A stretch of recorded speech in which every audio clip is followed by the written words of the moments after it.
用科技夾心生涯規劃，帶動學生更加自發。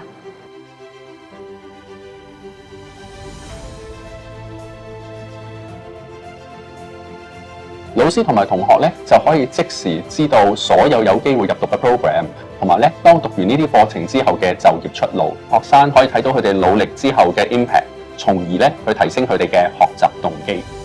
感覺完全唔同咗。以前我知道啲嘅 program， 但係要逐個睇，入唔入到，估下咁。而家我可以憑自己嘅 predicted grade 一次過睇晒所有入到嘅 JUPAS program， 仲分埋類，清楚同埋有信心好多。再加上我可以睇到每一科如果進步一個 grade 就可以入多啲咩 JUPAS program， 非常之 motivating。清楚睇到成間學校學生揀科嘅趨勢。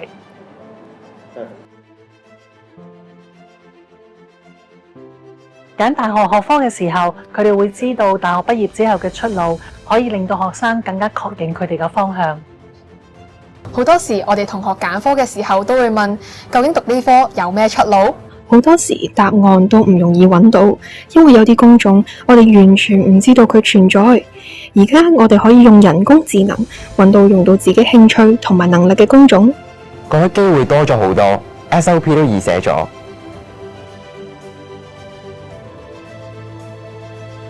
呢啲 workshop 嘅獨特之處咧，就係從學生嘅角度出發，貫穿咗中學至到大學嘅生涯規劃。呢個 workshop 同 info day 嘅好唔同，互動之餘，令我對前途突然間有一個更清晰嘅視野，讀書更加安心有動力。加上仲可以同好多大學嘅教授同埋學生接觸，推薦學生個系統都好自動化，亦都可以隨時可以睇到嗰個報名嘅進度，咁仲有中英對照嘅通告添。多年嚟，學生一直都有好好嘅 feedback。有大學教授嚟到我哋學校，喺課堂裡面講解一啲大學嘅學科，同我哋 DSE 學科嘅相似同埋分別，清楚好多。運作嘅細節咧都清楚寫咗喺 MOU 度，咁學生嘅私隱咧都有保障。